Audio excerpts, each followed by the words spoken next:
Estamos, no sé, Iztac, si ya culminaron también. Así es. Bien, por ahorita Ubiselvas no, Vice, yo creo que se los llevaron a todos los eventos de estos que dice Magali. Y bueno, pues entonces a todos los grupos de Ubiselvas, bienvenidos. Vice Veracruz, Iztac, bienvenidos a todas y a todos los que se sumen en los próximos minutos. Vamos a iniciar esta tercera sesión. Vamos a recapitular así brevísimamente. Las primeras dos sesiones nos abocamos, la primera a reflexionar en torno a lo que implica la posibilidad de la sustentabilidad, y estoy usando palabras así, lo que implica la posibilidad de la sustentabilidad, porque creo que ese es lo que nos damos cuenta, que lo último que podemos hacer es pensar y vivir como si la sustentabilidad fuera algo que ya está definido, algo que ya existe, algo que estamos logrando. Yo creo que el primer paso de la posibilidad de una sustentabilidad es darnos cuenta de la imposibilidad de todo eso, precisamente, y del carácter utópico y hasta quimérico de esto, porque creo que es el impulso que nos hace de una manera consciente y realista poder seguir avanzando en torno a la convivialidad, a que como especie sigamos en este planeta unos cuantos siglos más. Entonces, bueno, ese fue el punto de la primera sesión, puesto que nuestro seminario se llama Universidad, Diálogo y Sustentabilidad Humana. Todavía creo que nos queda bastante trecho por recorrer en torno a construir y a preguntarnos qué significa este asunto de sustentabilidad humana, es decir, por qué, a qué nos convoca, a qué nos llama la reflexión de decir sustentabilidad humana. Que en el sentido de que, bueno, suelo yo preguntarme, no es que somos los humanos los que somos insustentables, porque pues los árboles, pues no son insustentables, los ríos no son insustentables, la energía eléctrica no es insustentable, la capa de ozono no es insustentable, los que somos insustentables somos nosotros. Por lo tanto, la pregunta es, ¿no será que la dimensión fundamental a atender es la sustentabilidad humana en los humanos? Después, en la segunda sesión, pues nos abocamos a la problemática del diálogo. ¿Qué implica el diálogo? ¿Cuán lejos igual estamos del diálogo? ¿Cuántas cosas asumimos de una manera bastante superficial en torno a la posibilidad o no posibilidad del diálogo? Como Enrique Leff, Toledo, Maturana, Boff y muchos autores han planteado, pues la pregunta de la sustentabilidad nos lleva directamente y profundamente al diálogo, es decir, es desde la recuperación, desde la reconstrucción del diálogo y en particular del diálogo de saberes, la necesidad del diálogo de saberes, que podemos empezar a caminar esta ruta de la posibilidad de una sustentabilidad. Y realmente, por ejemplo, abordando desde la perspectiva de David Bohm, nos damos cuenta que quizás nos hemos pasado de largo de varias sutilezas en nuestra ecología del pensamiento que nos impiden y que hacen que realmente el diálogo sea una quimera, realmente no tengamos, no estemos en las posibilidades de verdaderamente entablar un diálogo. Entonces, bueno, eso fue lo que abordamos en la segunda sesión, y finalmente, pues en esta sesión nos estamos abocando a nuestro tercer foco, que es la universidad, la educación superior y la educación en general. Entonces, pues vamos a abocarnos a esto en esta sesión, y pues vamos a iniciar planteándonos algunas cuestiones, preguntas abiertamente, y me gustaría nada más iniciar acá con la tesis de acá del Mr. Eduardo, donde dice, por ejemplo, aunque existen diferentes versiones que narran la manera en que la evangelización se dio en el proceso de conquista, la mayoría coincide en lo destructor que de ella resultó. José María Kobayashi plantea de manera clara que las primeras instituciones misioneras de enseñanza vieron al hombre americano, y a la mujer supongo, como objeto de la educación, y el papel que jugó en este proceso de trasplante cultural. La educación escolar no es un acto de espontaneidad como la doméstica, sino que es una empresa cuya promoción requiere intento, voluntad, esfuerzo, perseverancia, planteamiento y programa.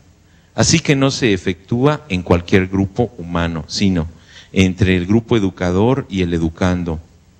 Y dicho aprecio debe fundamentarse a su vez en que el primero considere al segundo objeto merecedor de ser educado. Sin tal reconocimiento previo, nadie se dedicaría a la pesada tarea que es la educación del ser humano. Y dice Eduardo, era este el momento sin duda del nacimiento de la educación conquistadora, de una educación hegemónica que se sigue viviendo. A partir de estos momentos, la universidad siguió siendo una institución hegemónica. Se convirtió en el imperio del saber universal y de manera especial en América Latina, se implantó como un sistema de saber y de poder para que quienes tuvieran el membrete de haber sido universitario, tuvieran el privilegio, entre comillas, de tener algún puesto dentro de la administración virreinal. Bueno, pues aquí estamos ya planteándonos preguntas espinosas y quizás profundas en torno a la universidad, pues abrimos la posibilidad del diálogo.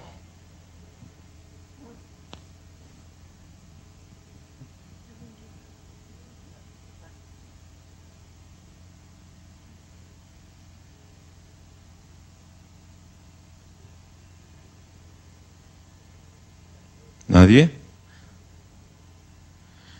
Bueno, si nadie, pues me sigo un poquito. Pues Eduardo en su adelante, pues, adelante. Hola, Enrique, buen día, Eli, sí, de Veracruz. Yo creo hola.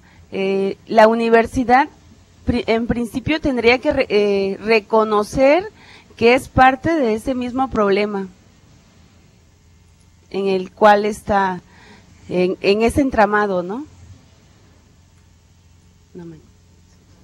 Muchas gracias, Eli. Gracias. Así es decir, este es el punto del que Eduardo y Ecodiálogo, de hecho, ha planteado y algunos autores, como Boaventura de Sousa, Edgardo Lander, lo plantea de manera también muy profunda. Santiago Castro Gómez también lo plantea en artículo, por ejemplo, que llama la desescolarizar la universidad, la ibris del punto cero y el diálogo de saberes. Es decir, parte de lo que Bateson aborda en su libro de El temor de los ángeles, epistemología de lo sagrado, en el prólogo habla de un pánico epistemológico. Es decir, esta es una de las características fundamentales del pensamiento moderno, del pensamiento racionalista.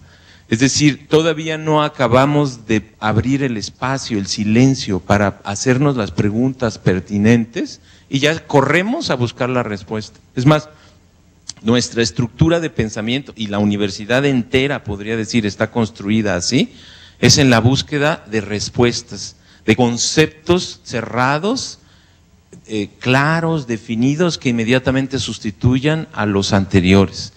Entonces, pues con esas maneras de hacer, creo que no vamos a poder encontrar alternativas, y no estoy diciendo soluciones, porque parte del bucle problema-solución, que es también un bucle racionalista, positivista, es parte de la problemática. Entonces, como bien decía Eli, quizás la pregunta fundamental sería, ¿reconocemos que la universidad como institución colonizadora de un programa colonial que se ha venido expandiendo por el mundo en los pasados 500 años y desde que en el siglo XII surgió la primera institución de la universidad, quizás podríamos reconocer que las formas y los procesos que ha instaurado la universidad, y más en Latinoamérica con un proyecto colonial muy concreto de evangelización, de, como dice Boaventura de Sousa, epistemicidio, o sea, liquidación de las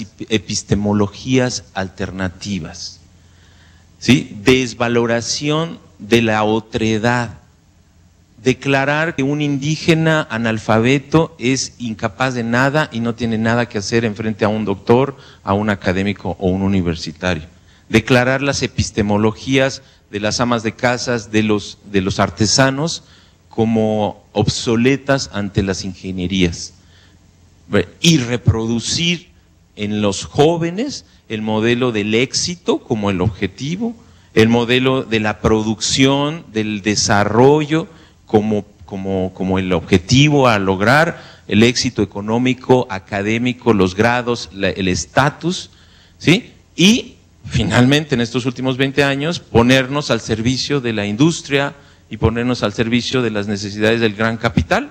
Entonces, la pregunta es, ¿podemos empezar desde allí a reconocer los intersticios de esa hibris que nos está planteando? O podemos plantearnos otra ruta de preguntas. Bueno, a mí, muchas cosas, ¿no? Muchas cosas con estos planteamientos, pero también con la lectura. Boaventura dice, bueno, esta hegemonía de la universidad se empieza a romper.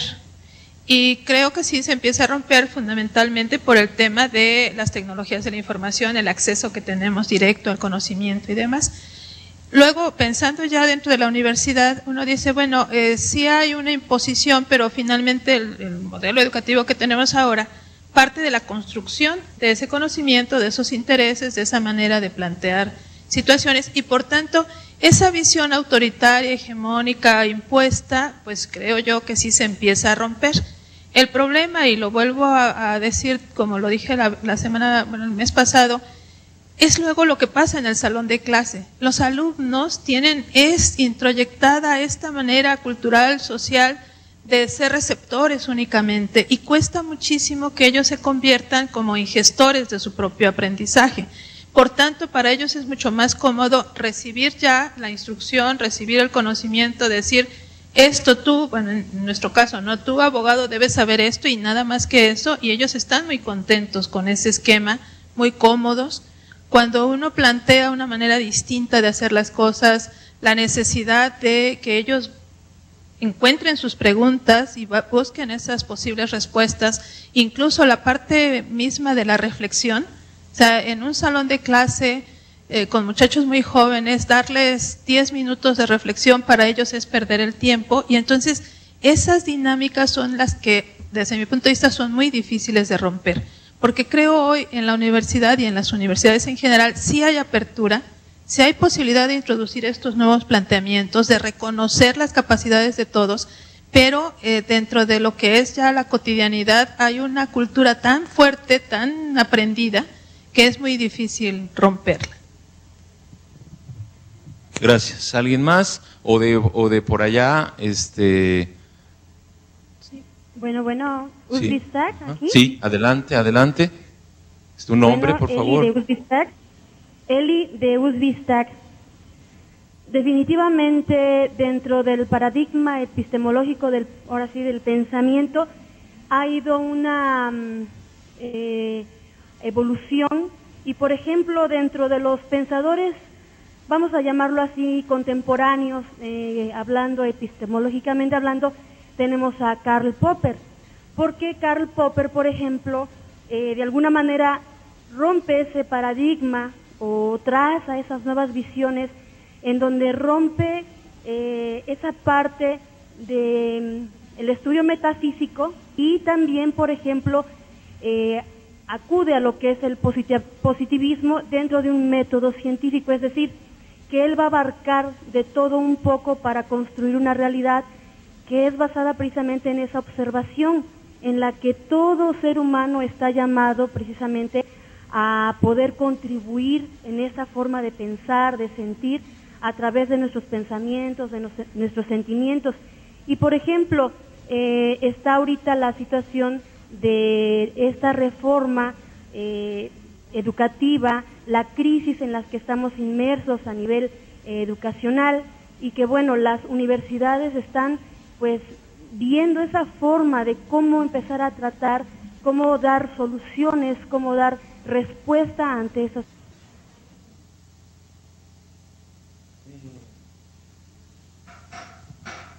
Bueno, se fue la comunicación con Ixtac, no sabemos si con las demás regiones, pero pues si quiere alguien por aquí mientras que se restablece, alguien tenía la intención de comentar algo. Bueno. Sí, a ver, sí, adelante. Buenos días, Poza Rica, solamente para darle los buenos días y mencionar que ya estamos en comunicación con ustedes. Tuvimos un detalle de conexión, pero ya estamos aquí. Y además estamos tratando de conectarnos con el tema porque no tomamos la primera parte, pero con gusto en un momentito más participamos. Buenos días. Buenos días, muchísimas gracias. Pues por ahí estamos conversando en torno a las problemáticas fundamentales de la universidad, desde su esencia y sus raíces europeas. Vuelvo a preguntar, ¿alguien aquí quiere contribuir? Mientras que vemos qué pasó con Ixtac. Lázaro. Perdón, ya regué el café. Bien. Hay varios estudiantes que nos están escuchando y seguramente les está impactando mucho estos comentarios. Creo que es importante saber la plataforma en la cual nosotros nos movemos como profesores, como estudiantes, como empleados.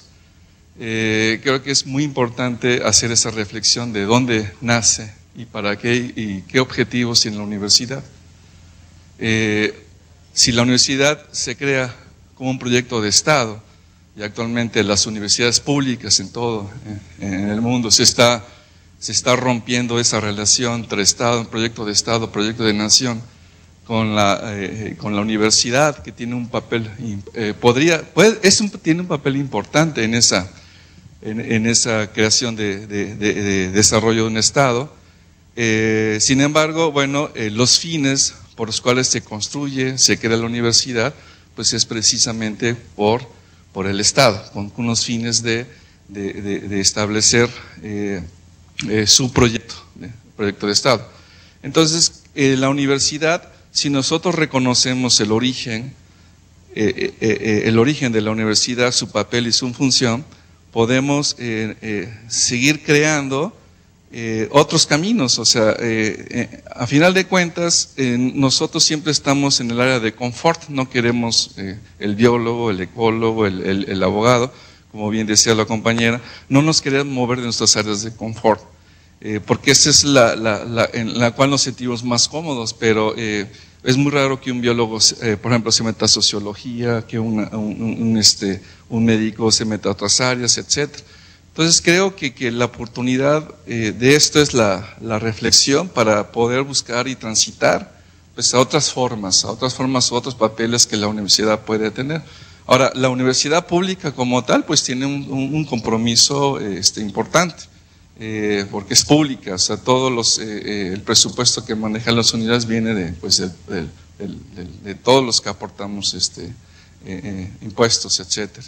Entonces, aquí creo que vale la pena reconocer todo nuestro quehacer que hacemos en la universidad en función de esa plataforma y por último, en la cual la universidad surge y cuál es su origen. Gracias. Gracias. Ixtac, Eli, si quieres culminar, ¿me escuchas? Nos quedamos a la mitad, no sé, en algún momento si quieres culminar tu participación.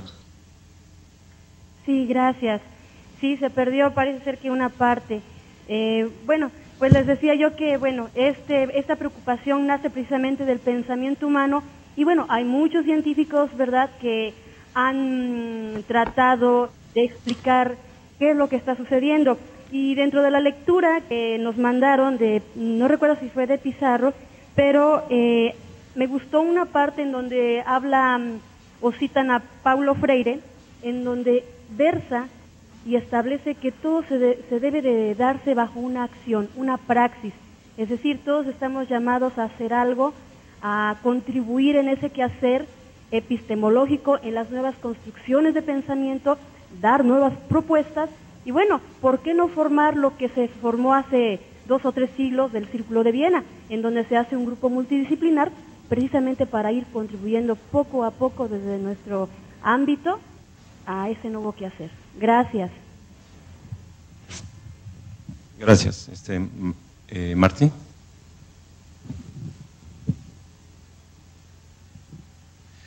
Bueno, Martín Aguilar del Instituto de Investigaciones. Yo quisiera, como pensando en la reflexión que se está haciendo ahorita, que se está iniciando,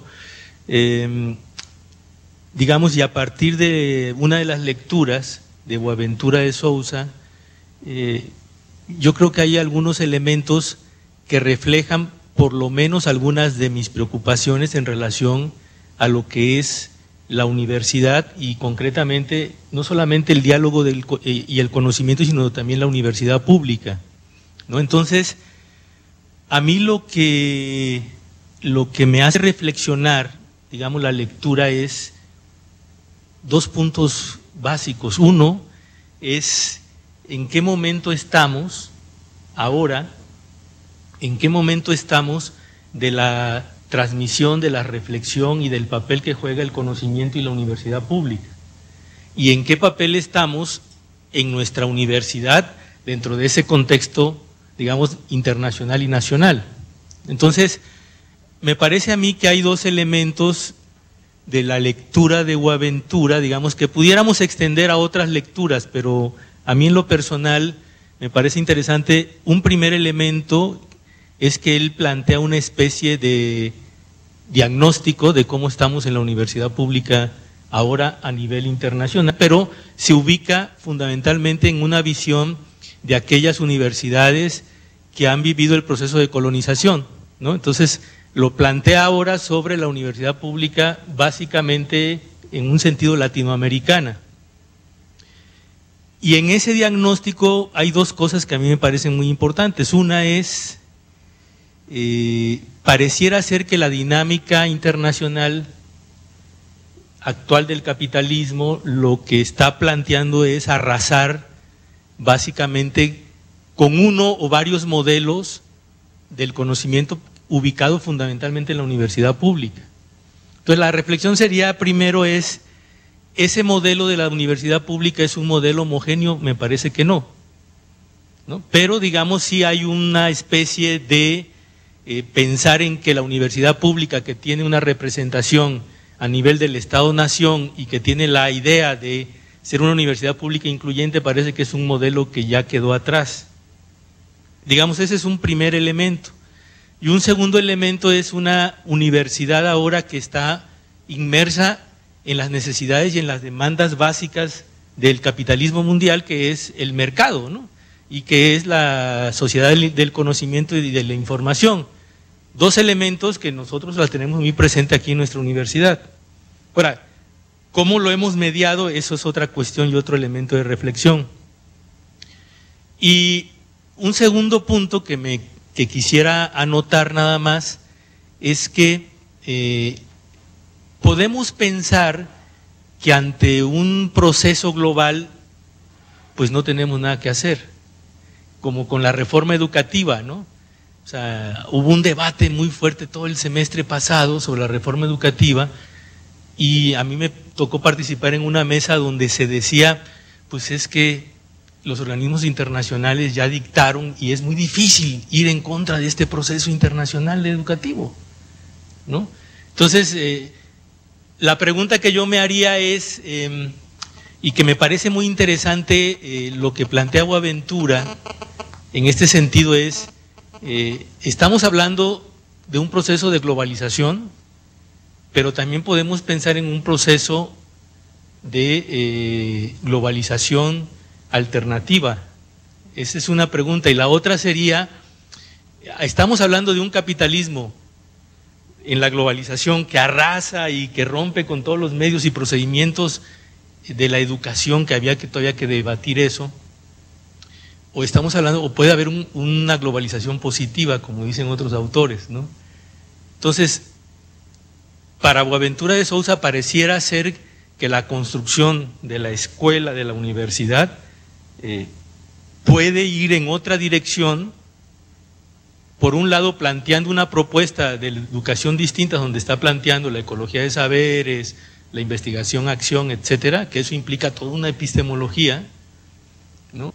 Y renegociando y articulando esa contrahegemonía con el momento actual. Entonces, digamos, a mí en lo particular sí me interesa que esta reflexión de este momento, digamos, pudiéramos, digamos, orientarla en términos de si compartimos este diagnóstico como se está planteando.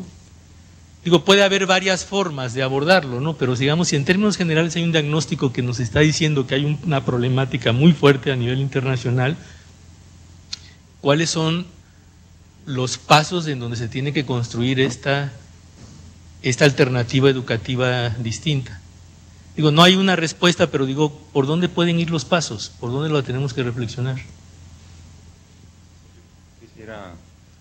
Quisiera comentar algunas cosas para cerrar un primer ciclo y abrir un segundo. Muy interesante lo que planteas, Martín. Yo diría, somos conscientes de que, como dices, estamos, y como plantea Boaventura, en un proceso amplio y franco de globalización y de neoliberalismo. Entonces, pero hay una paradoja, como planteaba la compañera. Al mismo tiempo hay un movimiento de crisis y de decir tenemos que ir para otro lugar. Ahora, en ese punto yo quisiera decir que, para ser realistas, observar, he estado platicando en los últimos años y en los últimos meses con amigos que están en universidades europeas y norteamericanas, y la tendencia muy fuerte, inclusive generando mecanismos de cambio de condiciones laborales, me comentan varios amigos de Austria, de Alemania, es a erradicar personas que tengan un pensamiento crítico, desarticular los grupos y literalmente con estas cuestiones de los tracks, ¿no? O sea, de decir, ya se acabó, ve y busca otro lugar. Entonces, hay una tendencia muy, muy fuerte a callar en términos de las políticas laborales a las voces que están diciendo desde allá, por ejemplo, en el área de las ciencias sociales. O sea, personas, le preguntaba la escuela de Frankfurt, ¿qué pasa en Frankfurt? Dice, no, bueno, a salvo unos que quedan por ahí, eso, la tendencia es a cortarlo, ¿no? Entonces, bueno, primero. Segundo, cuando vemos el análisis de Boaventura, nos damos cuenta de que tenemos un tesoro en Latinoamérica, porque tenemos una tradición increíblemente fuerte, que probablemente en Europa en muchos sentidos se está perdiendo, ¿no? Y que nos liga como la universidad pública ante una serie de responsabilidades, como decía Lázaro, de compromisos, de una tradición de la búsqueda de caminos de bienestar y de compromiso con la población. Bueno, pero al mismo tiempo, pues, ¿qué tenemos? Por ejemplo, PNPC, posgrados. Nosotros hemos recorrido ese camino, a pesar de que yo en particular no estuve de acuerdo, y es evidente, éntrale, y una vez que estás adentro y que tienes toda la parafernaria, a ver, publicaciones, ya los de ciencias sociales, pues ya es Science Citation Index, ¿verdad? Índice de impacto, que hace 10 o 15 años no era. Ahora, o entras en lo que los de las ciencias naturales estábamos hace 30 años, y etcétera, etcétera, etcétera, y productividad, y tal, y tal, y tal, y tal, ¿no? Entonces, bajo de la excelencia. Entonces, ahí tenemos otro mecanismo. Entonces, En ese escenario yo nada más quisiera plantear, en términos de lo que plantea Boaventura, me parece muy importante. Si vamos a la crisis, a las raíces de la crisis epistemológica que está en el centro de esta crisis educativa y de esta crisis civilizatoria, entonces nos damos cuenta de que sí hay una posibilidad, y voy a explicar para mí brevemente cuál es esta posibilidad, que está marcada por el diálogo de saberes, que es entregar, pero para eso necesitamos un proceso doloroso, profundamente doloroso, por lo que decía Lázaro, por esta zona de confort, porque nos gusta tener nuestros laboratorios y nuestros cubículos bien ordenaditos, y desde aquí, desde Beijing, yo le puedo hablar a mi estudiante y decirle, en la gaveta número 3, en el folder número 4, el cuarto artículo, sácalo, y de ahí sacas la cita. O sea, es un poder que tenemos. Y el poder que tenemos es tener a los estudiantes en las aulas a merced de los tópicos que nosotros decidimos, etcétera, etcétera, de controlar los grants, de aplicar a los proyectos CONACYT, de los consejos técnicos decidir qué es lo que se... O sea, son muchos los niveles del poder desde donde lo planteamos. Pero si abrimos el conocimiento hacia las problemáticas del mundo real,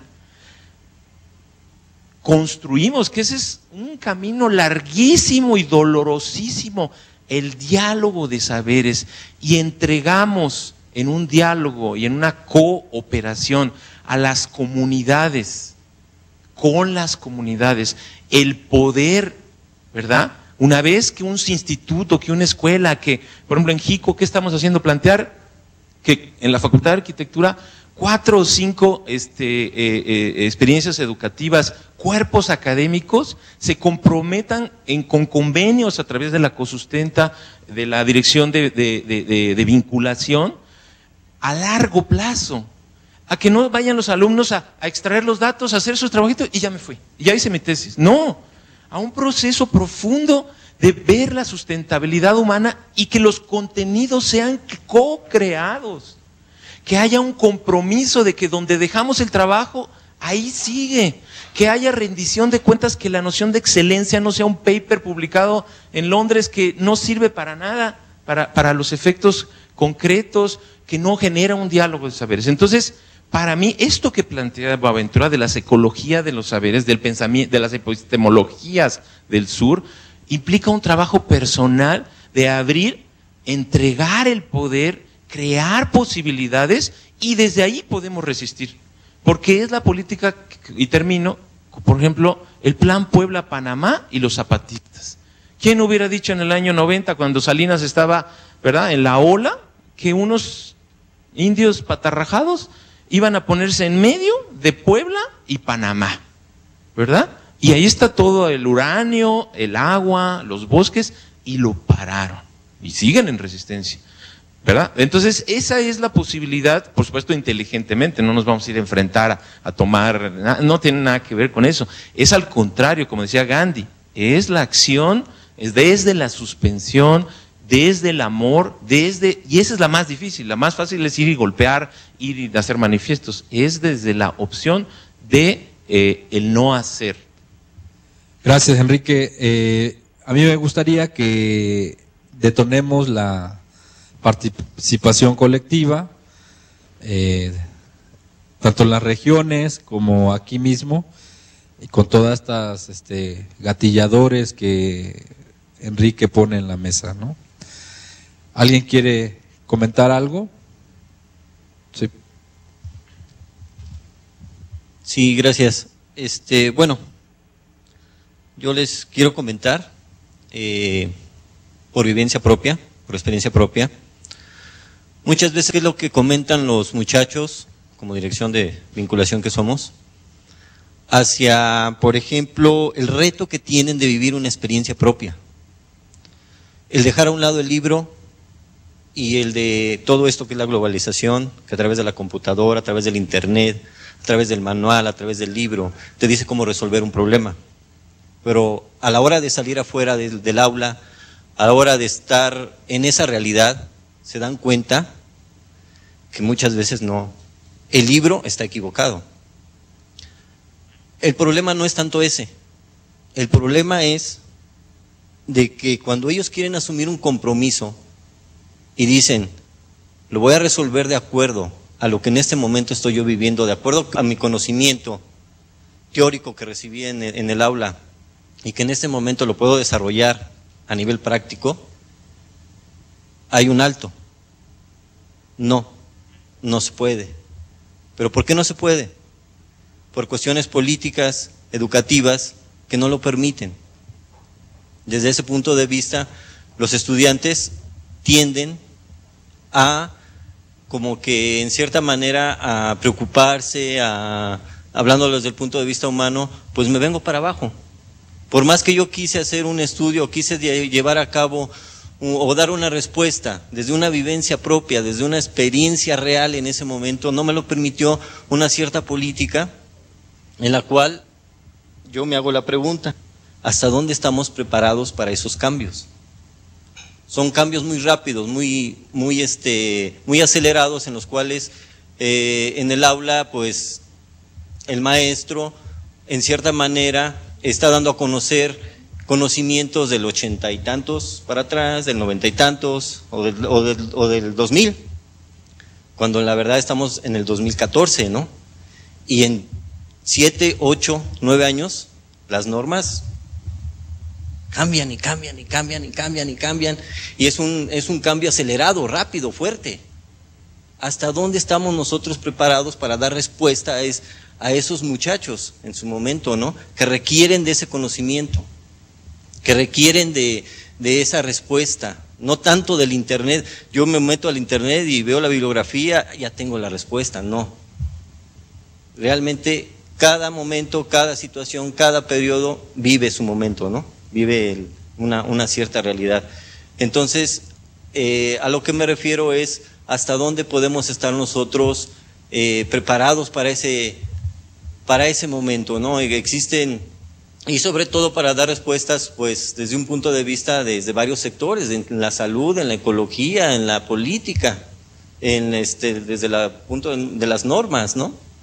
Resulta que el muchacho ahorita está terminando su tesis con una cierta norma, y dentro de 15 días ella es otra, ¿no?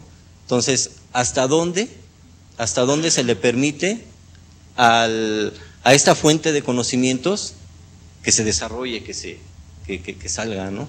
Entonces, eso es una de las vivencias que tenemos muy común y muy seguido con nuestros muchachos, a la hora de estar ellos con su servicio social, con su trabajo de tesis, en que dicen, bueno, y lo han dicho de esa forma, es que no se me permite que yo lo haga. ¿Por qué?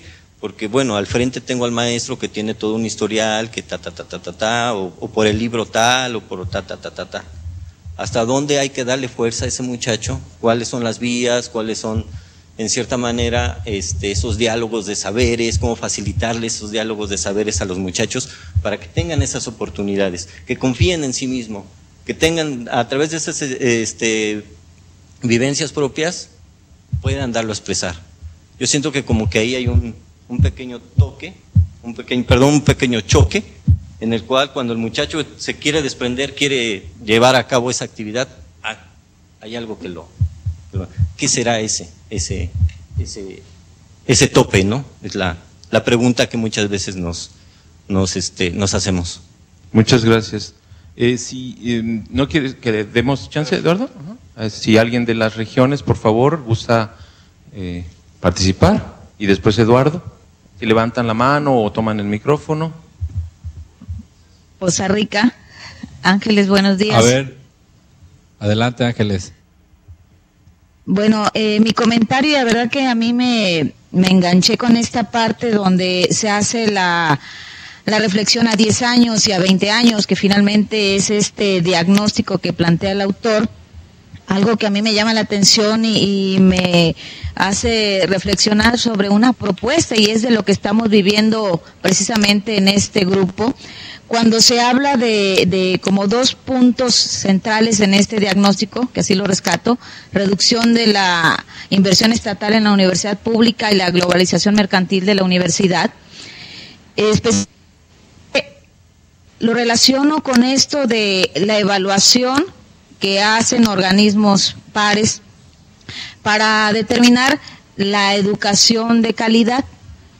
Pero esta educación de calidad, a lo que yo revisaba, pues como que carece de ese indicador de sustentabilidad humana, que es lo que hemos estado reflexionando. O sea, hay algunos indicadores específicos de competencias del docente, e inclusive dentro de esos en particular nombra la honestidad, lo relacionado con, bueno, esto de los valores y el amor a la pedagogía, pero cómo evaluar, cómo reconocer si cuando, a la experiencia que tengo, cuando se ven estos programas para certificar calidad, hay que pagar esa certificación, ¿cómo o de qué manera podemos mostrar que existe?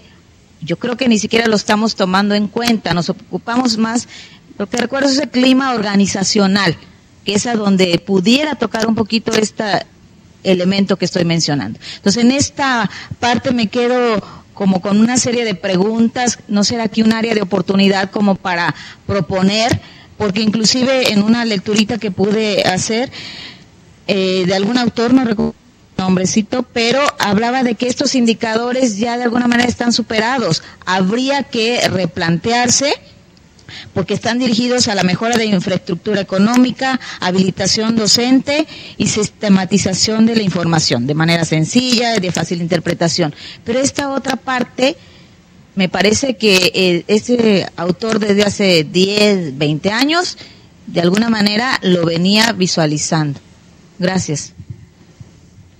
Gracias. Decía Erika algo importante, si quieres, que si pudiéramos escuchar la voz de algún alumno, cómo percibe, si hay sobre todo ISTAC o no veo la compañera de la UBI Selvas, no sé si algún estudiante quisiera compartirnos cómo lo viven, cómo lo ven.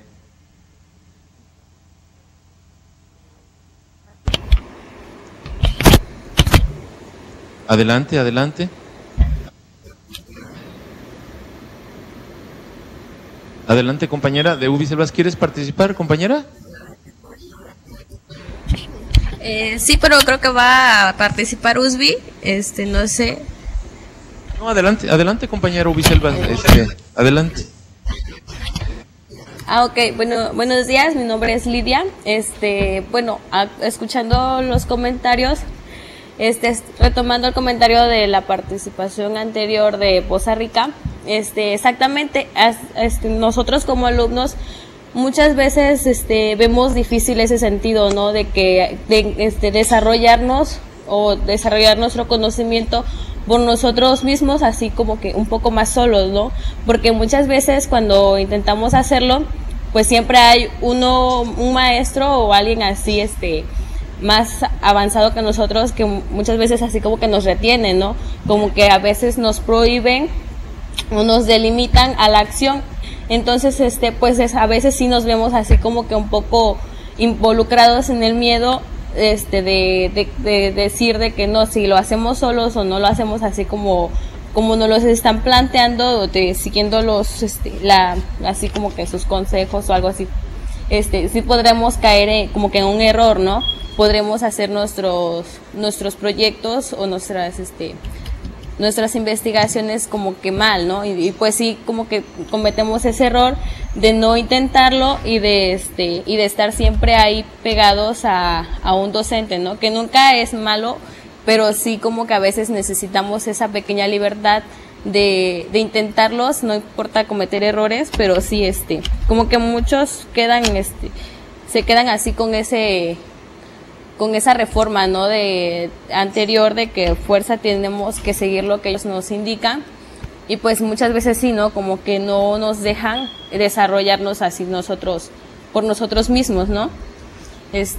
Y pues yo siento que al menos a nosotros como interculturales, sí nos es un poco favorable ese tipo de desarrollo, ¿no? De que nosotros entablemos un conocimiento más allá de científico, tanto que nosotros tomamos un conocimiento más comunitario, pero sí como que a veces nos prohíben, bueno, no todos, pero sí nos prohíben así un poco, ¿no? Pues esa es mi participación. Gracias. Gracias, Eduardo, si gustas. Y después, Iztac, ¿sí? ¿Está bien, Eduardo? A ver, compañeros de Iztac, adelante. Buenos días, bueno, yo soy Ceric de la Facultad de Ciencias Químicas y pues nosotros estudiamos, por ejemplo, ingeniería química. Es como una carrera en la que es muy cuadrada y tiene que ser una sola respuesta, ¿no? Entonces muchas veces los maestros nada más nos enseñan a llegar a la respuesta por el método que se supone que ya es, pero no nos dicen por qué, o hay otra manera de hacerlo, o inclusive en algunas materias nos enseñan métodos que ya ni siquiera están en uso, que ya se están ocupando, por ejemplo, simuladores u otros métodos, y realmente no nos llegan a enseñar bien esas situaciones, ¿no? Nos dicen, no, pues sí se lo vamos a enseñar, y a la mera hora solo se queda en papel. Realmente no tenemos la experiencia como de ver qué podría pasar. Esa es mi participación. Muchísimas gracias. Adelante, pues tenemos rico material.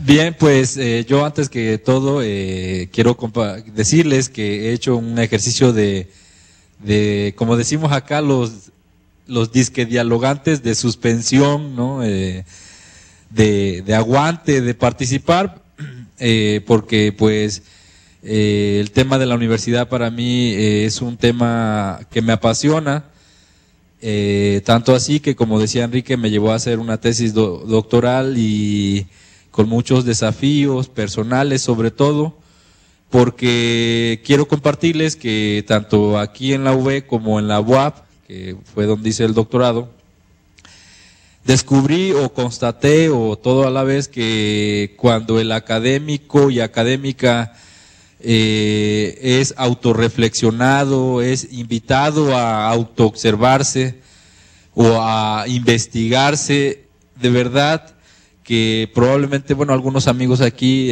como Magali, Enrique, Lázaro, Eric y Cintia, saben lo que viví, momentos muy fuertes de una violencia simbólica por parte de quienes ya estaban instalados como comité tutorial mío, porque se siente el académico muy amedrentado, se siente muy invadido, porque no está dentro de nuestras prácticas históricas ser investigado. La historia dominante de nosotros los académicos y académicas es ser la de ir a investigar, ¿no? La de salir a investigar. Y entonces cuando yo me planteo este ejercicio de recuperar la historia de la universidad y de sus lógicas, por ende, pues sí comencé a notar que se mueven fibras muy profundas, abigarradas probablemente en lo más hondo de lo que es y significa, al menos en América Latina y en México, el mundo universitario. Entonces, ahí yo quisiera recuperar dos cosas, dos experiencias, aprendizajes de mi proceso El primero es cuando en una plática, en una de las conversaciones que he tenido con Gustavo Esteva, a quien no veo tanto, pero aprecio con todo mi alma, y fundador de la Universidad de la Tierra en Oaxaca, él me decía, dentro de muchas cosas que me ha dicho, que nosotros como universitarios es necesario que tengamos consciente del poder que venimos arrastrando. Dice él que cuando la iglesia, el poder de la iglesia se diluyó, el de la monarquía, o todo eso en su conjunto, este poder se diluyó o se transmutó en tres grandes instituciones. El Estado-Nación, ¿sí? La ciencia y la universidad.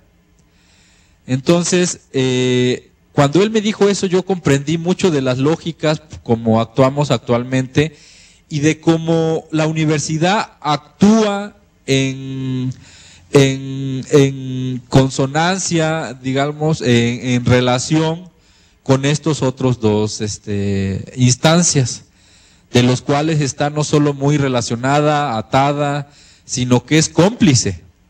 Y sí quisiera yo recuperar este sentido de que, y no, sin calificarle, dimensionemos esta triada, ¿no? Esta triada a la que pertenecemos de alguna forma, porque como académicos nos la pasamos criticando al Estado, al gobierno, pero sus prácticas, los políticos, etcétera, pero muchas veces si nos autoobservamos por lo que dicen los estudiantes de la simulación, de la represión, ¿no? Entonces, esa es una cuestión. También de Gustavo aprendí que el profesor, ¿no? El profesor viene del profiteri y que a su vez del profeta.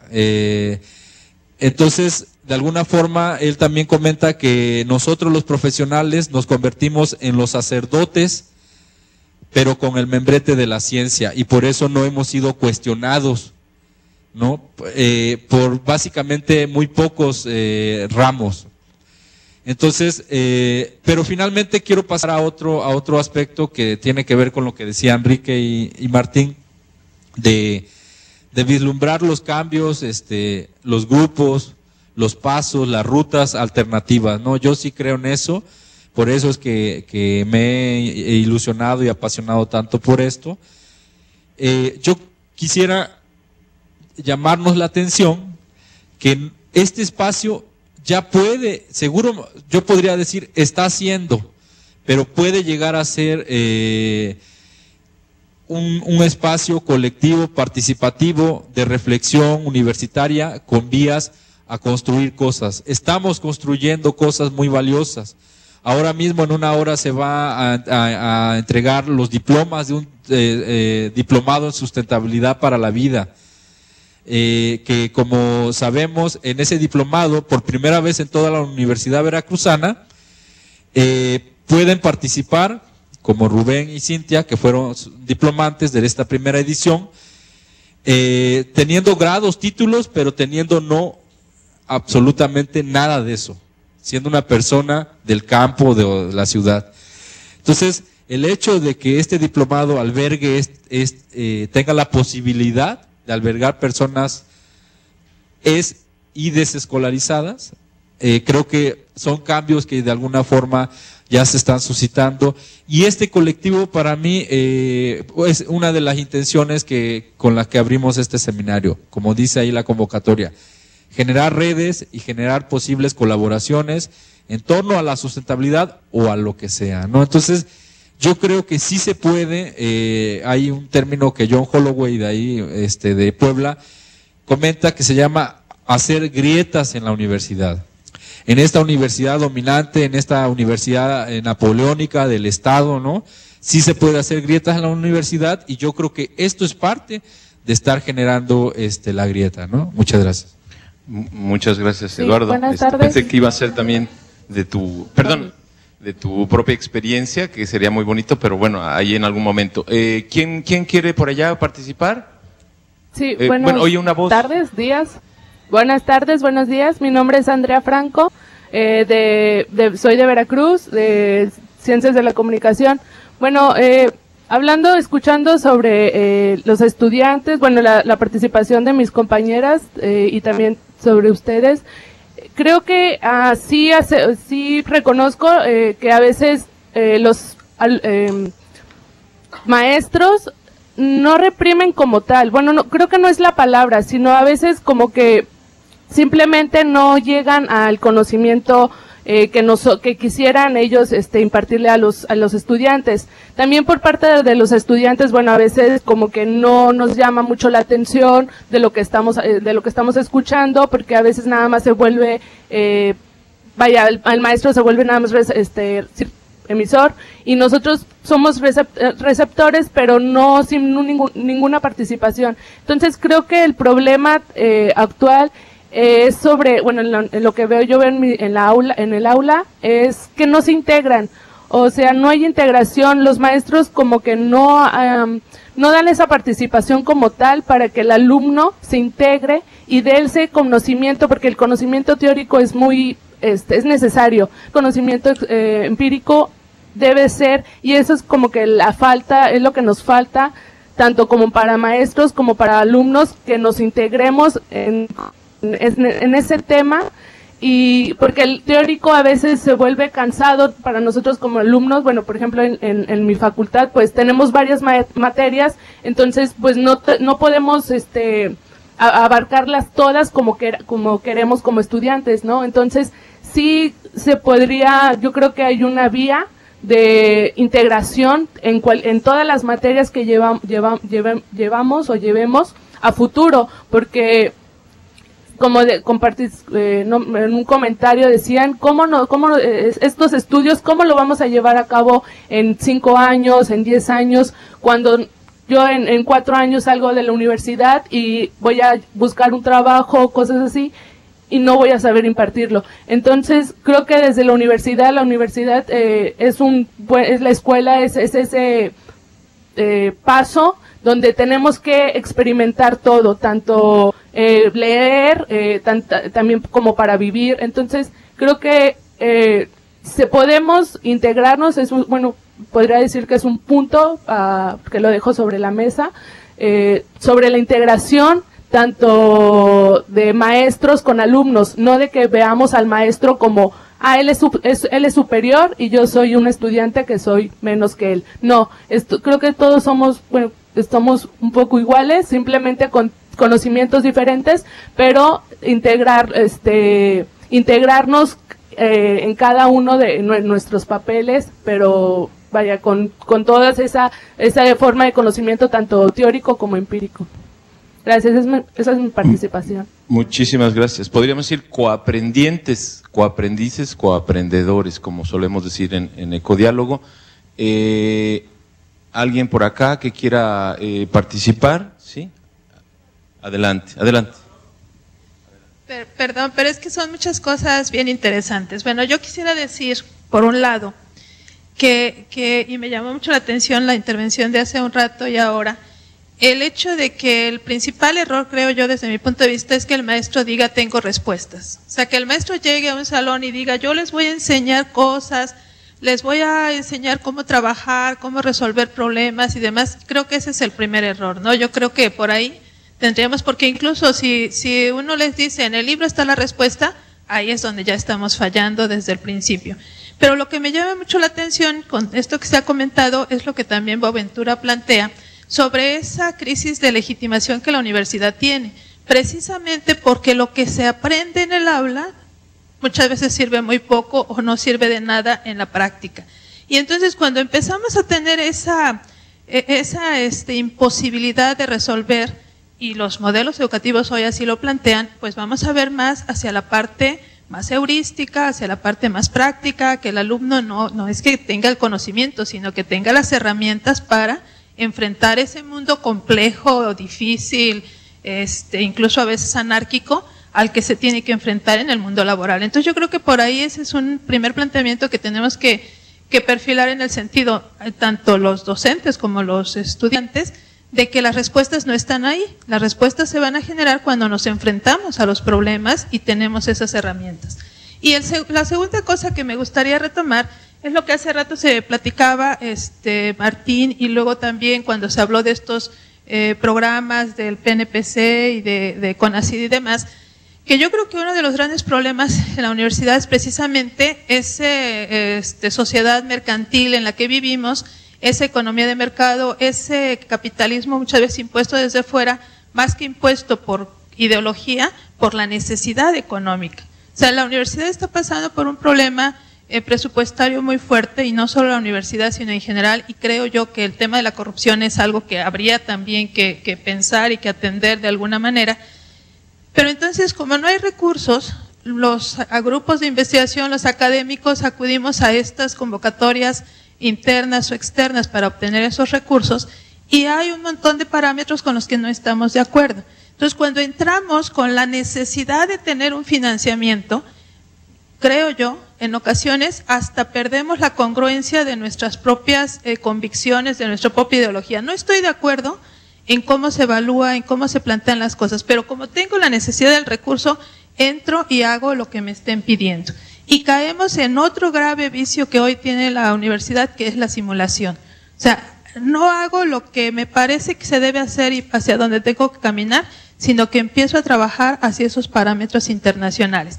Y también ahí yo creo que desde mi punto de vista una de las cosas que nos falta es la creatividad, la innovación, el poder plantear otras maneras de hacer las cosas que muchas veces no requieren ese recurso económico, pero sí estas reflexiones y esta introyección y a veces hasta ese sufrimiento, esa incertidumbre.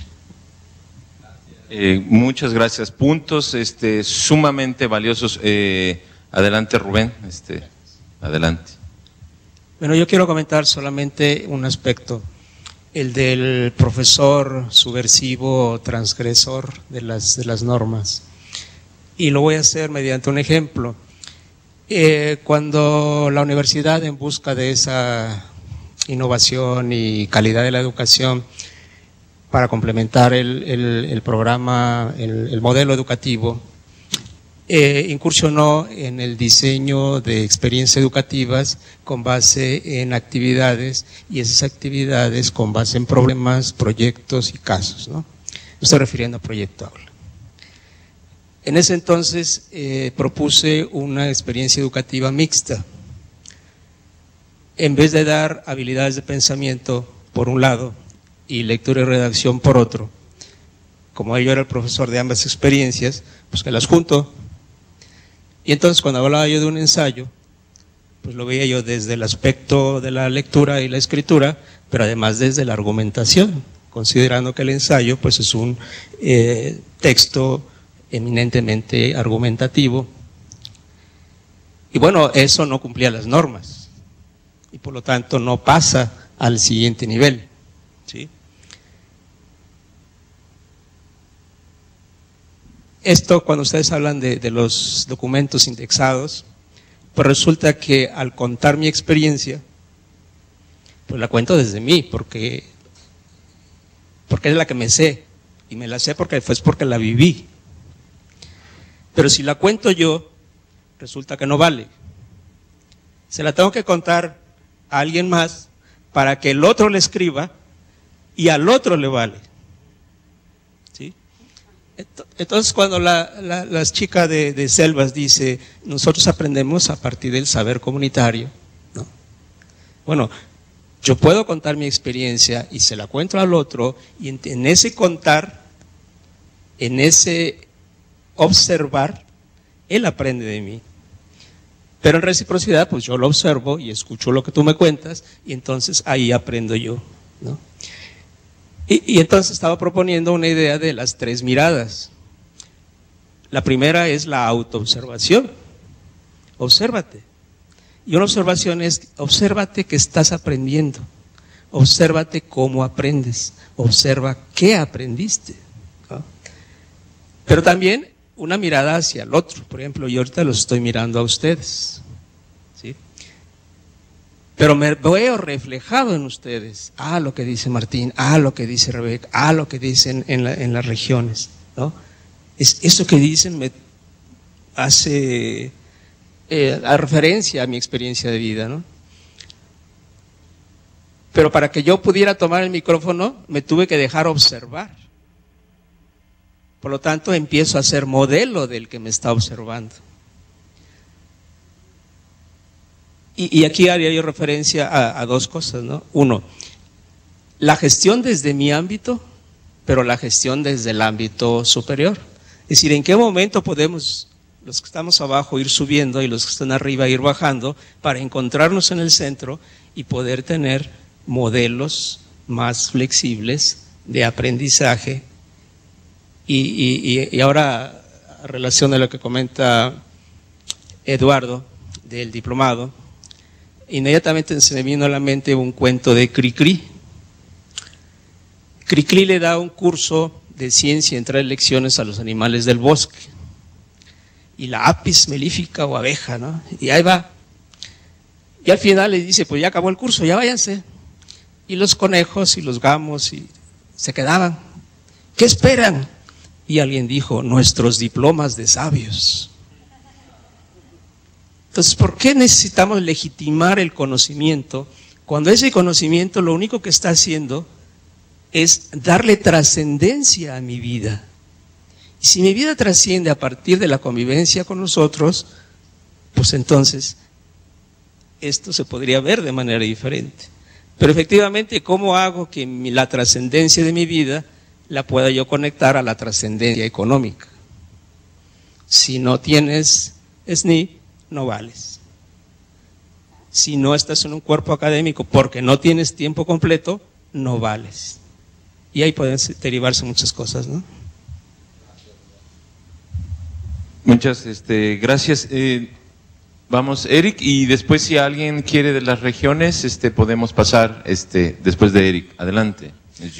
Estoy impresionado por toda la calidad de las ideas planteadas y intento de hacer la conexión de todas. Como decir, me quedo sobre la primera, como decir, no hay problemas sin solución, hay únicamente problemas mal planteados. Y a partir de este momento, como decir, veo que cada uno enfrentamos una realidad diferente desde nuestra disciplina, nuestra posición, nuestra región.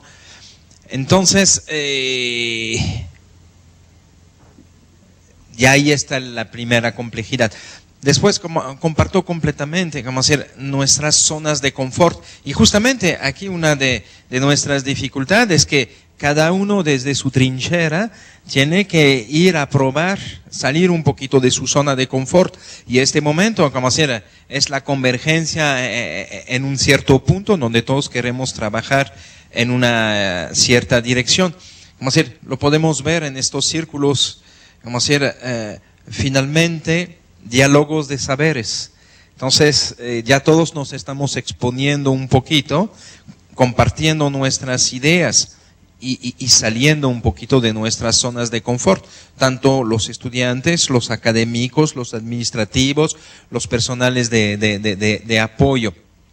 Entonces, finalmente yo me digo, pues, ok, estamos en medio de un proceso donde podemos agarrar un cierto camino, pero ay, me pusiste, no sé, ruido comentando que el hambre nos hace participar a estos juegos y de repente efectivamente ya somos incongruentes, pero como ser, efectivamente hace parte de la problemática. Necesitamos esto para avanzar.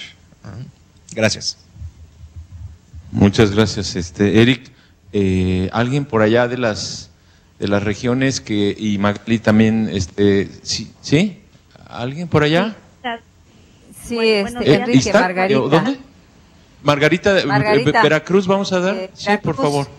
He estado escuchando las reflexiones y bueno, comparto mucho de lo que se ha hablado en esta mañana. Sin embargo, me entra mucha incertidumbre en el sentido de cómo hacer el abordaje de todas estas situaciones planteadas en las diferentes trincheras donde nos encontramos, desde nuestras DES, desde nuestra práctica en aula, desde mi ser persona, desde mi aula o el aula, y cómo puedo yo como docente irme despojando de todas esas, pues todo eso que me han colgado a lo largo de la historia y que yo me lo he creído, ¿no? Cómo ir realmente atreviéndome a romper cuando llegas a un espacio y te dicen, pues te tienes que certificar como profesionista, ¿sí? Porque hay profesiones que se tienen que certificar como docentes, hay que certificarse, acreditarse las facultades, tienes que entrar a PROMEP, tienes que entrar a productividad, porque si no, no estás siendo leal con la institución que trabajas. Y en esa a veces he escuchado algunos discursos donde te dice el funcionario, es que si tú no entras a estos programas, pues también le estás faltando a tu familia porque no le estás llevando el dinerito que le hace falta, ¿no? Entonces, es una serie de discursos y entras en esta crisis de bueno, ¿para dónde voy, no? Para este camino, para el otro camino. Y ayer hablaba con mi hija tiene 19 años, estaba haciendo una carta de compromiso para un diplomado de danzaterapia y dentro de eso decía, ¿por qué la escuela me ha quitado la creatividad cuando si yo en primer año dibujaba, danzaba, era feliz, y en la medida que fui entrando al sistema educativo se me fueron quitando todas estas ganas de vivir, porque tenía que cumplir con las responsabilidades que me imponía la escuela, que me imponía un maestro. Me etiquetaron como alumno de alto, bajo rendimiento, en fin, toda una serie de situaciones que le va quitando el encanto al joven, ¿sí? Y que en un momento dado vive en esa desesperanza, en esa situación de la crisis que ve afuera cuando va a salir y que tiene miedo de salir. Entonces, toda esta situación que vivimos, y bueno, yo no dudo que también algunos como padres estamos en esta situación, cómo nosotros, como ciudadanos, como académicos, vamos a hacer todo este proceso de transformación, ¿no? Claro, primero tengo que transformarme yo, y estoy segura que el diálogo de saberes lo es, y yo estoy feliz porque en las diferentes regiones puedo observar que pese a que es día 2 de mayo, posterior a un evento que todos sabemos que fue, pues estamos aquí, en esta apertura, en este espacio, en esta escucha, en este encuentro y en esta búsqueda. Gracias. Muchas gracias, Margarita. ¿Está Magali que quería participar? Bueno, yo quisiera comentar que justamente estos problemas de los que venimos hablando, que tienen muchos niveles, desde el nivel histórico, político, frente a las crisis que enfrenta la universidad y que es el corazón de la problemática que nos tiene aquí, el hecho de la globalización, el neoliberalismo, el capitalismo, el replanteamiento de la autonomía y la masificación de las universidades, pues son temas muy importantes, ¿no? Y creo que va nutriendo este diálogo que tenemos entre las inquietudes como académicos, como investigadores, como funcionarios, como estudiantes, y todas parten más bien o trascienden a todos estos grandes temas y tienen que ver con lo que humanamente vamos sintiendo y cómo que creo que emocionalmente nos va comprometiendo entre que hay ambientes hostiles que nosotros mismos generamos y lo vemos, y ambientes hostiles que están de afuera hacia adentro de la universidad, y que también estamos reconociendo que generamos hostilidad la universidad a nivel social y de muchas maneras, ¿no?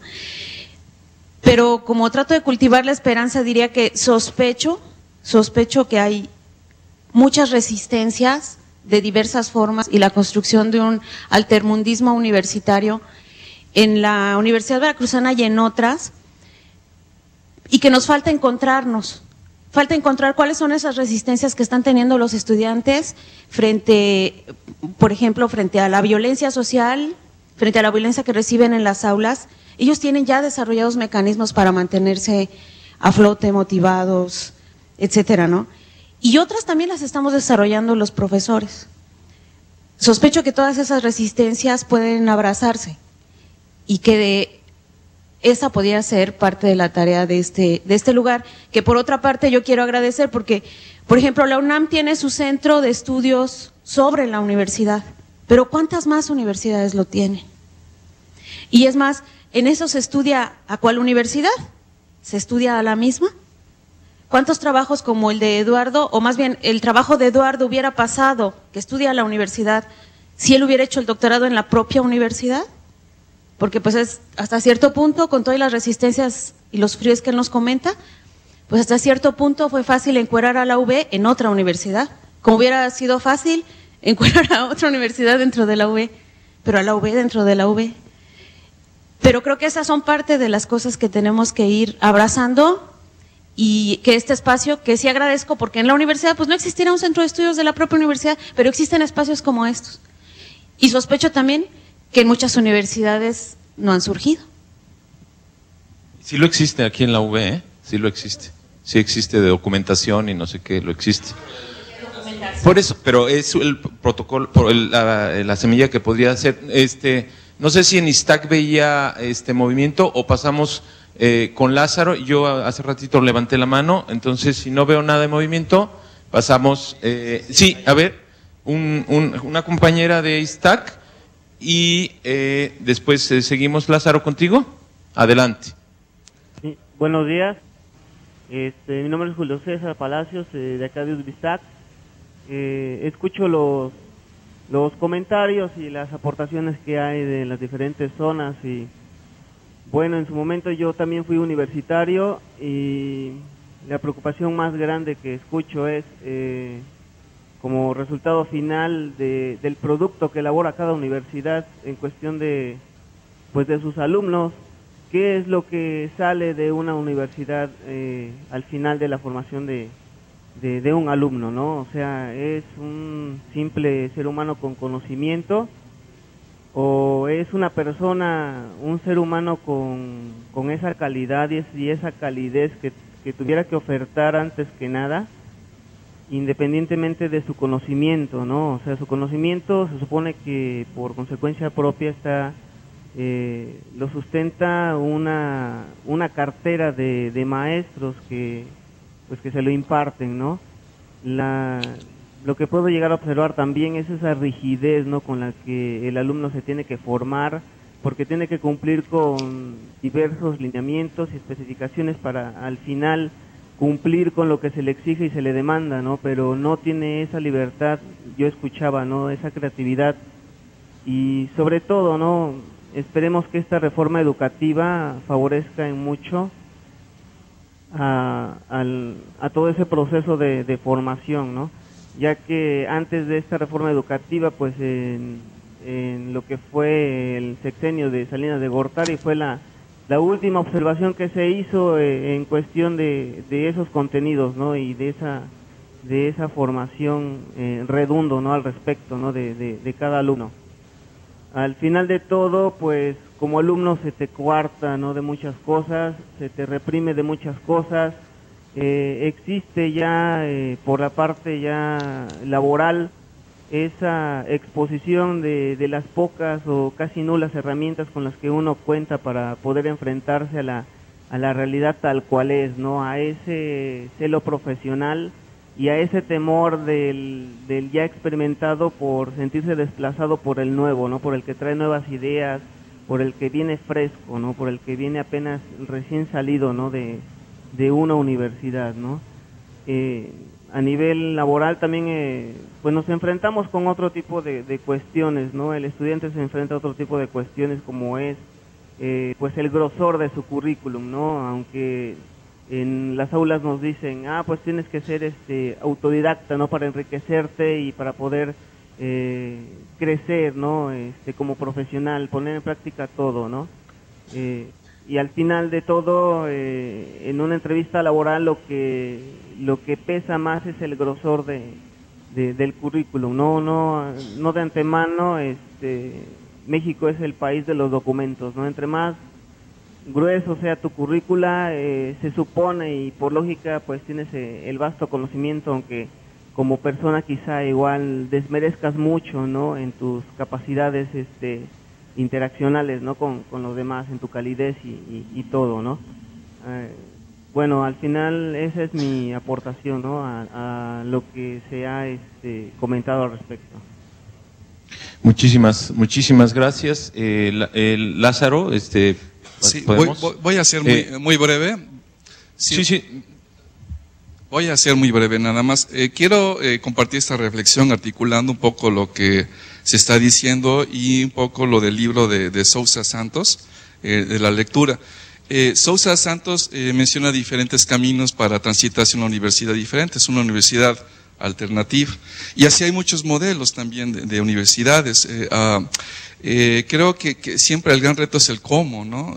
Y el cómo es donde patinamos mucho, nos enfrentamos entre nosotros mismos, entre nuestros propios egos, en nuestras propias disciplinas. Creemos que disciplinariamente todos tenemos la solución. Le pregunto a cada una de disciplinas, siempre tienen la solución para cambiar al mundo. Entonces, cuando no hay un diálogo real, honesto, humilde, sin ese imprinting que Edgar Morin define o esa marco conceptual social que Olivé menciona. Por ejemplo, si no suspendemos todo esto, va a ser muy difícil una transformación, puesto que siempre nos vamos a estar posicionando y peleándonos entre nosotros.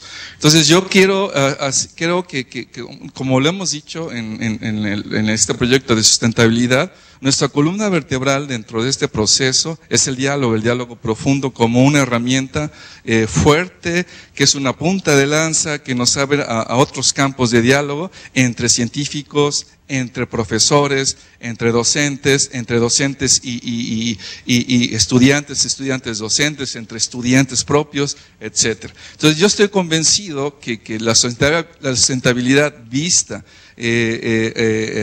más allá de la universidad verde, sino más bien una universidad comprometida con la problemática socioambiental, considero que es importante el diálogo profundo, y por eso es que invito a Enrique y a Eduardo, que están coordinando todo ese seminario, pues iniciar un proceso de lectura muy leve de David Bohm, científico físico, que es una técnica que nos puede ser útil a los estudiantes allá, todos estos, para comenzar a iniciar ese diálogo profundo, honesto, sincero, sin prejuicios y todo. Creo que eso sería muy interesante. Yo me he apropiado de esto, este diálogo, y no nada más apropiado en las aulas, sino en la vida cotidiana, en la familia, en los estudiantes, en las aulas. Cuando uno se apropia de estos procesos, creo, y se ven los cambios realmente de la gente.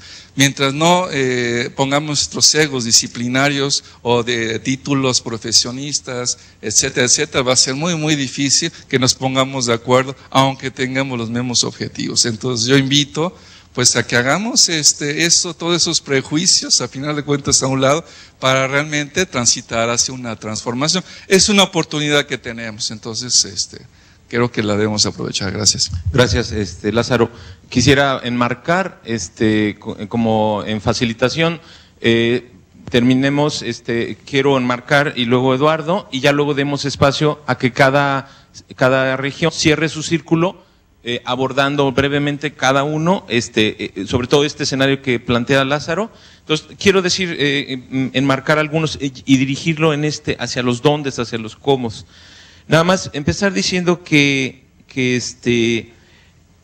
diría, Eduardo no solo desnudó, no es un desnudamiento de la Universidad Veracruzana, es un desnudamiento de sí mismo y de codiálogo. Porque la pregunta es, ¿podría haberlo hecho alguien donde el propio lugar es su objeto de estudio y es el sujeto?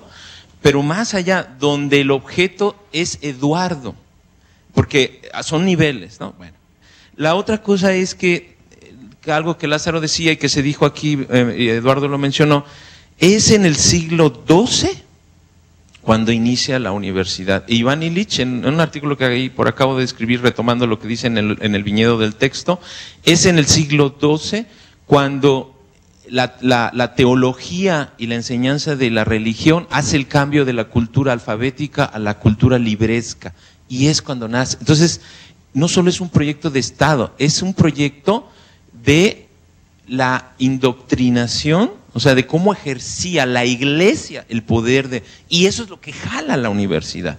Pero tiene la paradoja de que al mismo tiempo tenemos esta universidad en Latinoamérica, que es hija de eso, hija del epistemicidio y es hija de las tradiciones libertarias de Latinoamérica. Ese es el nivel de la paradoja. Bueno, la otra cosa, y me voy, es nada más decir, tenemos que tomar conciencia de la dimensión de la crisis planetaria, y ahora sí, hace 5 años no me atrevería a decirlo, lo decía pero no lo escribía y no lo decía, quiero decirlo y asumo, crisis planetaria terminal. Estamos en una crisis planetaria terminal. Ya pasamos desde hace 6 o 7 años el punto de quiebre. Ya ahorita está el barco lleno de agua, pero siempre hay una oportunidad. Pero tenemos que cobrar esa dimensión. Bueno, entonces en este sentido, lo que decía Lázaro es fundamental. Y por ahí Margarita, regresar a lo micro, regresar a la única posibilidad que está, que en todo lo que trabajamos de vida dulce, bien vivir, es mi cuadra, mi barrio, mi comunidad, pero mi comunidad de células, mi ser, ¿sí? Y ahí yo quisiera decir, nada más, tiene que haber un proceso de reproporcionalización y que tiene que ver cuánto necesito para vivir dignamente. 50,000, 40,000, 30,000, 20,000, 10,000. Y eso tasa cómo me comporto. ¿Cuánto necesito para hacer investigación? 1 millón, medio millón, 200,000, 100,000, 50,000, 10,000 o 1,000.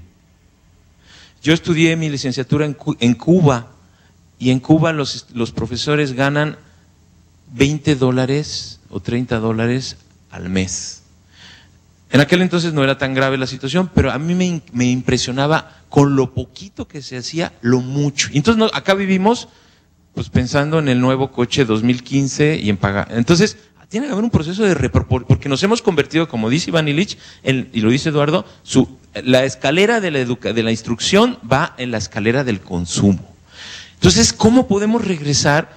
Yo era biólogo molecular hace 15 o 20 años y tengo laboratorios, dejé ahí un laboratorio de 2 o 3 millones de pesos y renuncié a eso porque me di cuenta de que el asma, las enfermedades autoinmunes no las voy a curar, es más, yo no voy a curar nada. El proceso de sanación es un proceso social, es un proceso personal y viene desde cómo me relaciono con el otro, desde un campo transdisciplinar que no implica la ingeniería de anticuerpos, implican otras cosas. Y entonces renunciar,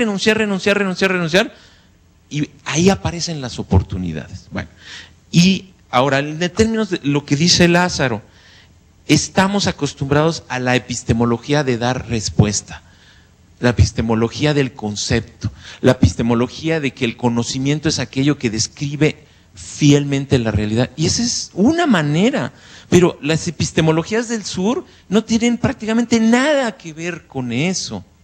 Entonces, en este sentido, lo que hablábamos del profesor como coaprendedor,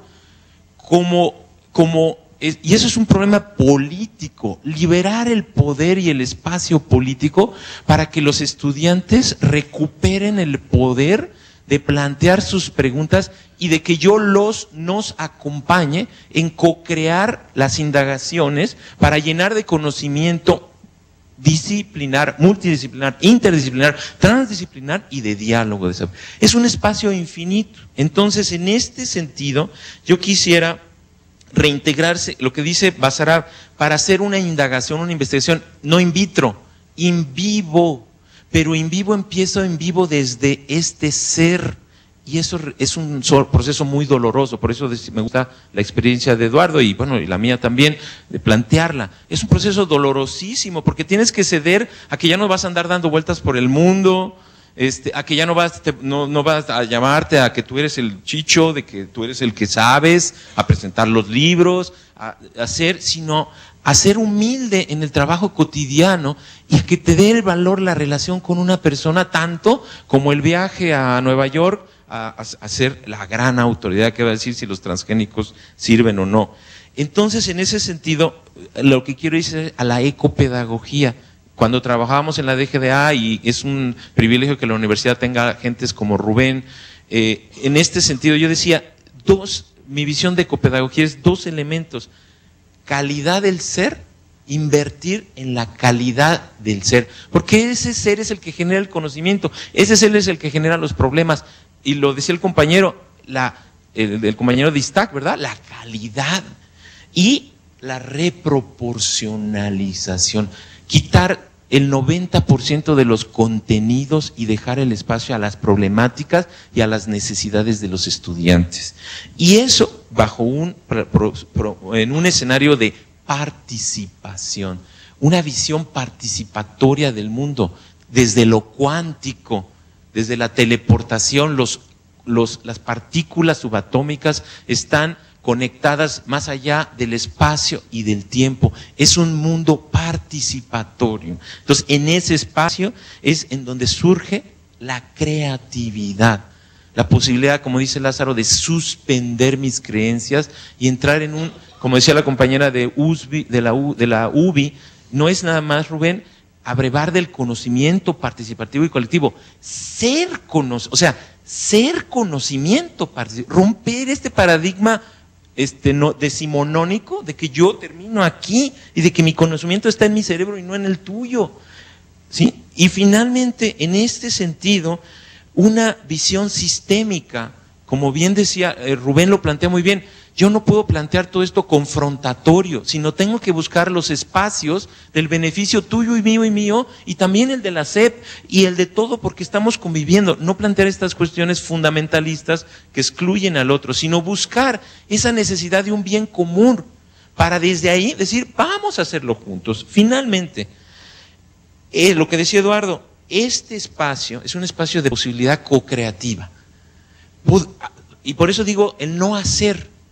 La Cosustenta, Ecodiálogo, surgió cuando Lázaro y todos los que estamos en la Cosustenta, cuando Cristina, Leti, Eduardo, dijimos, vamos a dejar de hacer durante unas semanas o meses, o hacer lo mínimo para que no nos corran de la universidad, y mirarnos a los ojos y permitir que crezcan nuevos espacios creativos diferentes, con rigor, con valor, con pertinencia, y vamos a mostrarlo ante la matriz, como lo digo yo, ante el espacio formal, para mostrar que es necesario y que es calidad y que es pertinente. Esos son los espacios que podemos co-crear. Y si este seminario nos permite, además de conocernos, de enriquecernos, mirarnos y co-crear nuevas experiencias de la FEL, nuevos centros, nuevos cuerpos académicos, pero nuevas otras cosas más, como Ecodiálogo, Cosustenta, que no existían hace 3, 5, 6 años y que tienen una manera completamente diferente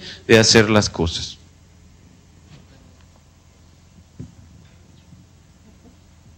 Como el Jardín de Saberes, que ya en el campus Mocambo ya se está construyendo ahí con las queridas compañeras y queridos de Veracruz, ¿verdad, Margot? El Jardín de Saberes es un proyecto hermano de Ecodiálogo, ahí frente a la USB en Veracruz, que ya se está cristalizando. Y así vamos por toda la universidad, seguro ahí en Córdoba vamos a construir más y cosas. Voy a leer para que no me lleve más de 2 o 3 minutos.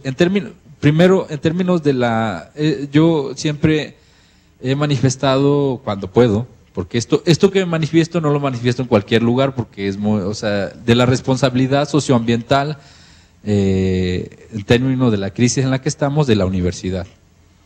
Es decir, hay un autor que se llama Donald Schoen, que él tiene todo un trabajo en el que expresa la responsabilidad de los cuadros técnicos profesionales en los que nos encontramos nosotros, de la crisis y del consumismo.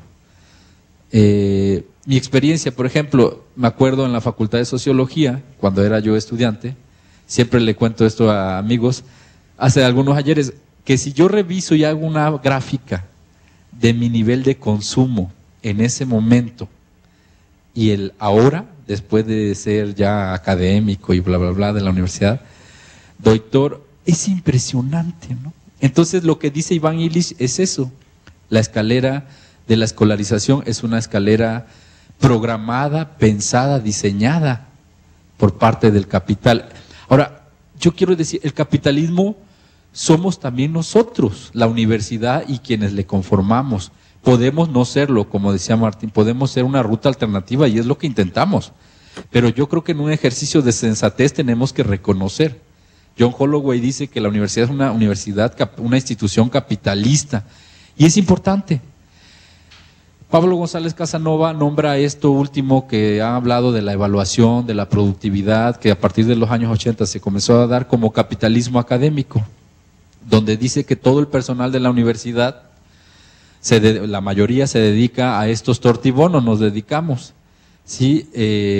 Y como dice Rubén, quienes optan por no dedicarse a eso, o como Enrique, cuando me acuerdo hace 4 años fui al cajero con él y me dijo, esto es lo último que estoy sacando de mi SNI, cuando renunció al SNI, ¿no? Y nunca se me va a borrar esa imagen. Entonces yo le digo, dame chance un tantito, ahorita unos años de subir y ya después como tú bajaré. Entonces, La responsabilidad de la universidad, dice Iván Illich, no podemos ir más allá de la sociedad de consumo a menos que entendamos primero que las escuelas públicas obligatorias reproducen inevitablemente dicha sociedad, independientemente de lo que se enseña en ellas. Lo que yo siempre comento a Enrique entre amigos es que el mundo en el que estamos, insustentable, está diseñado en las universidades, ejecutado por políticas públicas del gobierno, pero quienes, arquitectos, sociólogos, ingenieros, lo hemos diseñado, somos universitarios. Nada más para reconocer esa parte, ¿no? Pues hay un Horkheimer y Adorno en el iluminismo hablan de cómo la ciencia ha ido matando este espíritu de la magia que tenemos los seres humanos, de esta magia que Margarita decía podemos desarrollar en nuestras aulas, en nuestras familias, y no generar, como decía Magali, estos ambientes hostiles. Nos hemos preguntado o hemos observado cómo el ambiente hostil, esta palabra que Magali desde hace años trae ahí y que para mí ha sido bien valiosa en términos de los climas organizacionales que vivimos en el mundo, familia, amigos, escuela, universidad, de cómo cada vez se vuelve más hostil el ambiente social, más violento, ¿sí? En las aulas, todo. Entonces, termino con estas frases que en las conclusiones de la tesis pongo. Hoy más que nunca, la universidad necesita adoptar una identidad universal en su realidad cotidiana, en la que el dinero no ate la libertad real de decir las cosas y de hacerlas sobre todo como uno las quiere, y no como la institucionalidad te lo impone. Trascender esta hegemonía del saber y del capital que a lo largo de los últimos siglos fue constituyéndose alrededor de su institucionalización, es decir, ser promotora y paralelamente actor de procesos de transformación social. Y esto ocurrirá en el nacimiento de una nueva conciencia, una conciencia participativa basada en una epistemología conciliativa, cuidadosa y armónica. La universidad que actualmente se requiere es una universidad organizada, pero sobre todo cuidada, pero no solo por sus académicos, sino por toda la población que la constituyen, ya que si las iniciativas son exclusivas de académicos, de una u otra manera se está reproduciendo la hegemonía de esta clase, la del saber. La responsabilidad planetaria de la universidad es inaplazable. ¿Cómo pensar a la revolución dentro de la universidad en el sentido de remover, de reinventar y de revolucionar? Para mí, a través del amor y de la fraternidad.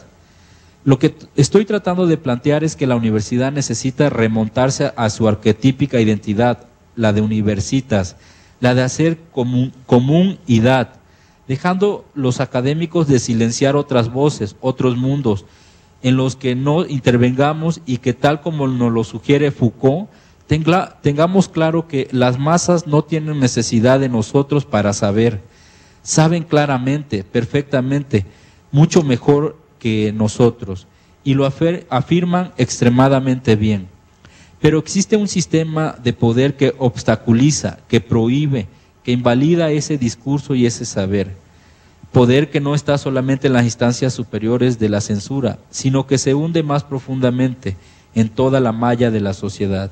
Nosotros mismos, dice Foucault, intelectuales, formamos parte de este sistema de poder. La idea de que somos agentes de la conciencia y del discurso pertenece a este sistema. En este sentido, parto de la idea central de que toda universidad, y en este caso la veracruzana, necesita darle un giro a la manera en cómo nos relacionamos los que en ella trabajamos. Esto posibilitará un proceso de transformación real, de cambio. ¿A qué me refiero?